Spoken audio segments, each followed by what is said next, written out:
పబ్లిసిటీలో చంద్రబాబు నాయుడు గారిని కొట్టేవాళ్ళు అసలు ఉండరు. చంద్రబాబు నాయుడు గారు ఒక తప్పుని పూర్తి స్థాయిలో పక్కనోడి మీద వేసేయడానికి చాలా ఈజీగా వేయగలుగుతారు. మీకు గుర్తుందా, తుని రైలు ఘటన కూడా ఇట్లాగే చంద్రబాబు నాయుడు గారు ఒక వర్గం మీద వేస్తే మళ్ళీ ఇబ్బంది అని చెప్పి పూర్తి స్థాయిలో అది ఎవరు చేశారు ఏందని ఎంక్వైరీలు ఏం పెద్ద పట్టించుకోకుండా పులివెందుల నుంచి రౌడీలు వచ్చారు, రాయలసీమ నుంచి రౌడీలు వచ్చారు, ఇట్లా నాడు చంద్రబాబు నాయుడు గారు రాష్ట్ర ప్రజలను పూర్తి స్థాయిలో డైవర్షన్ చేసే విధంగా చేశాడు తుని రైలు ఘటనలో. ఇటువంటి చాలా ఉన్నాయి. అంతెందుకు, సింపుల్గా మీకు 4 నెలల క్రితం జరిగిన ఇన్సిడెంట్, జగన్మోహన్ రెడ్డి గారు ఏ సభకి వెళ్ళినా మేనిఫెస్టోని చూపించి మాట్లాడుతూ ఉన్నాడు. 2014 మేనిఫెస్టో చంద్రబాబు నాయుడు గారిది ఇది, నా మేనిఫెస్టో ఇది.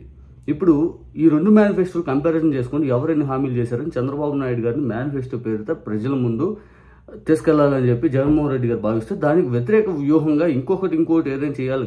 కానీ చంద్రబాబు నాయుడు గారు తీసుకున్న స్టెప్ ఏంటంటే ల్యాండ్ టైటిలింగ్ యాక్ట్. మీ భూములు దోచేశాడు. జగన్మోహన్ రెడ్డి గారు నెత్తినూరు బాదుకున్నాడు. అరే బాబోయ్, 30 లక్షల పైగా ఇళ్ల స్థలాలు ఇచ్చినోని నేను ఎందుకు మీ భూములు దోచుకుంటాను, నాకంత అవసరమేముంది, అదంతా ఫేకు. ఆ యాక్ట్ అనేది తీసుకొచ్చిందే కేంద్ర ప్రభుత్వం, ప్రతి రాష్ట్రం ఇంప్లిమెంట్ చేయాలి, పూర్తిగా ఎటువంటి గొడవలు ఇవన్నీ ఉండకూడదు. కాబట్టి పూర్తిగా ఒక ఈసీ అనాలి, లేకపోతే ఒకే నేమ్ మీద ఎప్పుడు ల్యాండ్ ఉంటుంది, అమ్మితే మళ్ళీ మారిపోద్ది, ఈ కాగితాలు ఇవన్నీ ఏముండవు అని చెప్పి జగన్మోహన్ రెడ్డి గారు ల్యాండ్ టైటిలింగ్ యాక్ట్ గురించి చెప్పారు. కానీ ప్రజలు పూర్తి స్థాయిలో ఎలాంటివి నమ్ముతారు? భయభ్రాంతులకు గురి చేసి నమ్ముతారు. నిజం. ఇప్పుడు 2019లో కూడా జగన్మోహన్ రెడ్డి గారి పరిపాలనలో బోట్ ఒకటి కొట్టుకొని వచ్చి ప్రకాశం బ్యారేజ్ని ఢీకొనింది. గేట్కి అడ్డం పడింది. చంద్రబాబు నాయుడు గారు నాడు అన్నారు, బోటు తీయటం రాలేదు ఈ ప్రభుత్వానికి, ఇదేం ప్రభుత్వం అన్నాడు. సరే, అప్పుడైతే చంద్రబాబు నాయుడు గారు వేశారు, ఆ బోటు చంద్రబాబు నాయుడు గారే తీసుకొచ్చి వేశారని ఎవరూ విమర్శించాల. కానీ చంద్రబాబు నాయుడు గారు 2024 వచ్చేసరికి జగన్మోహన్ రెడ్డి గారు వేసిన బోట్లు. ఎవడైనా కానీ ఒకటైతే వాస్తవం, జగన్మోహన్ రెడ్డి గారు వేసిన బోట్లు అయితే వాళ్ళకి సంబంధించిన వాళ్ళు అయితే ఈ రంగులు మేము దొంగలం, మమ్మల్ని ఈజీగా పట్టుకోండి అని చెప్పి ఆ నెంబర్లు కానొచ్చుకుని టచ్ చేస్తారు, లేకపోతే పెయింట్ పూసుకోకుండా వైఎస్ఆర్సీపీ పెయింట్లు పూసుకొని వేస్తారు. దొంగలు ఎవడైనా మమ్మల్ని ఈజీగా పట్టుకొని మేము తప్పు చేసామని అంటారా? ఆడ ఒక లాజిక్ మిస్ కావట్లేదా? నిజంగా వైఎస్ఆర్సీపీ వాళ్ళు వీళ్ళే వేసారు అంటే ఆ బోటుకి పచ్చరంగో లేకపోతే ఇంకోటో లేకపోతే చేసి నెంబర్ కూడా కనపడకుండా తీసుకొచ్చి ఆడేసేవాళ్ళు. ఎట్లా వేస్తారు అంతలా వరదల్లో? దుష్ప్రచారం కాదా? ఎక్కడ వాళ్ళు లంగరేసి కట్టుకునేటప్పుడు ఆ ఫ్లోటింగ్ 11.5 లక్షల ఫ్లోటింగ్ వచ్చినప్పుడు ఏదైనా ఆడ ఆగిద్దా? ఎటువంటిదైనా ఆగిపోద్దా? ఆ బోట్ స్టామినాకి నీళ్ళ ఫోర్స్కి ఎంత? అంతే కదా. బోట్ ఎంత 18 టన్నులు అన్నారు, ఆ నీళ్ళ ఫ్లోటింగ్ ఎంత ఫోర్స్ వస్తుంది? అవి వచ్చి ఢీకొన్నాయి. చంద్రబాబు నాయుడు గారేమో ఒక వారం క్రితమేమో అసలు ప్రకాశం బ్యారేజ్ చాలా గట్టిది, అసలు అంత ఫ్లోటింగ్ వచ్చిన బాగా నిలబడింది అన్నారు. మళ్ళీ ఏమో నిన్న అంటారు ఆ బోట్లు అనేవి వచ్చి గుద్దితే మా బ్యారేజ్ కూడా కూలిపోయేది అన్నారు.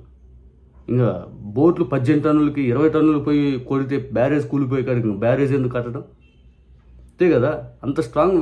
అసలు వాటర్ ఫ్లోటింగ్ ఎంత స్పీడ్గా ఉంటుంది? మనం కైనెటిక్ ఎనర్జీ, పొటెన్షియల్ ఎనర్జీ అన్నీ చదువుకోలేదా? అసలు కరెంట్ ఎలా జనరేట్ అవుద్ది? ఆ ఫ్లోటింగ్ ఫోర్స్కే కదా. అంత ఫోర్స్లో ఉన్నాయి బోట్లు. అంటే 18 కాదు 50 టన్నులు అయినా ఆగిద్దే? నిజంగా చదువుకున్న వాళ్ళు ఎక్కువయ్యారో చెప్పమని చూతా ఉంటారు. ఇంక కథలు ఒక్కొక్కరు ఎలా చదువుతారంటే ఇది నిజం, ఇది అబద్ధం, అల్లదయ్యా. సరే, ఇప్పుడు ఇంకా లాజికల్గా మాట్లాడితే, వాస్తవంగా చెప్పాలంటే బోట్లు నెట్టేశారు, తీసేశారు 5 అని మాట్లాడితే, మరి ఫస్ట్ రోజు ఎందుకు పూర్తి స్థాయిలో దీని మీద ఏం పట్టించుకోలేదు? మీరు చంద్రబాబు నాయుడు గారు చివరికి వచ్చి లోకేష్ గారితో ఫోటోలు ఉన్నాయి, ఇటుపక్క తలసిల రఘురామ్ గారితో ఫోటోలు ఉన్నాయి. ఇప్పుడు లోకేష్ గారి దగ్గరికి వెళ్ళి వినతి పత్రం ఇచ్చిన వాళ్ళు తలసిల రఘురామ్ గారి దగ్గరికి వెళ్ళి వినతి పత్రం ఇచ్చారు. వాళ్ళు ఏ ఒక్క పార్టీకి సంబంధించిన వాళ్ళు కాదు. ఇంకా పూర్తి స్థాయిలో ప్రూఫ్ కావాలంటే మనం తెలుగుదేశం పార్టీ గెలిచినప్పుడు తెలుగుదేశం పార్టీ జెండా, జనసేన జెండా పెట్టి తిరిగిన వాళ్ళు అంటే 2 పార్టీకి సంబంధించినోడా? నిజం, ఎవరో ఒక అనామకం తీసుకొచ్చి ఏదో పాపం జరిగిందని చెప్పి మనం అరెస్ట్ చేసేస్తాం. అది తీసుకొచ్చి వాళ్ళ మీద కాకుండా జగన్మోహన్ రెడ్డి గారి మీద వేస్తాం. ఆ అనామకం తప్పు ఉండదు, ఇక జగన్మోహన్ రెడ్డి గారిని బ్లేమ్ చేసేయాలి. అంటే నేనేమి తప్పు అయ్యిందంటే నాకు వ్యక్తిగత అభిప్రాయం నేను చెప్తాను. ఎవరైనా సెన్స్ ఆలోచించవచ్చు. ఆ 11.5 లక్షల క్యూసెక్లు ఫ్లోటింగ్లో బోట్ను వదలాలనేది ఎవరికైనా వస్తుందా? ఆ మంత్రి సత్యనారాయణ గారి ఇంటికో లేకపోతే అటు సైడ్ నుంచి పోవాలన్నా, ఎటు సైడ్ నుంచి పోవాలన్నా ఆ నీళ్ళ ఫ్లోటింగ్ చూస్తే సగం అందరూ భయపడతా ఉంటారు. గజెతగాలు మునిగిపోయి చచ్చిపోతారు, వీళ్ళు పోయి ఆడేస్తారు.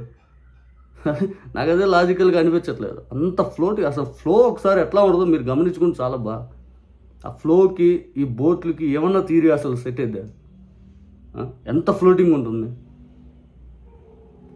ఏమో నాకైతే దిస్ గవర్నమెంట్ ఎలా తీసుకెళ్తుందంటే దుష్ప్రచారాలు, గవర్నమెంట్లోకి వచ్చిన దుష్ప్రచారాలు ఏంటి, ఇంకా దాన్ని ఏం పిచ్చోళ్ళలాగా నమ్మేసి ఇది నిజం ఇది అబద్ధం. ఎవడికైనా కానీ సింపుల్గా అర్థమవుతాడు. అంత ఫ్లోటింగ్లో ఎవడైనా వదులుతాడా? సార్ దొంగే అనుకో, వైసీపీ రంగులు వేసుకుని నన్ను అరెస్ట్ చేయండి, నేనే తప్పు చేశాను ఎవడైనా చెబుతాడా? ఏదో అది నిజంగా మనం లాజికల్గా మాట్లాడితే క్లియర్గా తెలుగుదేశం వాళ్ళు చేయలేదని గ్యారంటీ అండి, అంతే కదా. వైసీపీ రంగులు వేసి మీరు ఇట్లా చేశారని అంటానికి గ్యారంటీగా. మనం శ్రీశైలం వెళ్ళాం, శ్రీశైలంలో వైసీపీ రంగులు వేసిన బోట్లు ఉన్నాయి. జగన్మోహన్ రెడ్డి గారు ఏంది అది అంటే, జగన్మోహన్ రెడ్డి గారు మాకు బోట్లు ఇచ్చాడు మత్స్యకారులకి 5 అని అన్నారు. ఇట్లాంటివన్నీ ఏం రంగులు వేసి ఉన్నాయి, ఐఏఎస్ ఉన్నాయి, ఈఏఎస్ ఉన్నాయి అంటే నాకు తెలిసి ప్రభుత్వం తరపున సాయం చేసిన బోటేమో అది, లేకపోతే వాళ్ళు ఎందుకు వేసుకున్నారు, అంతే కదా. ఏ పార్టీ అధికారం ఉంటే ఆ పార్టీ రంగులు వేసుకునే వాళ్ళు. దాన్ని తీసుకెళ్ళి రాజకీయం చేసి ఇటుపక్క జగన్మోహన్ రెడ్డి గారితో ఫోటో ఉంటుంది తీయండి,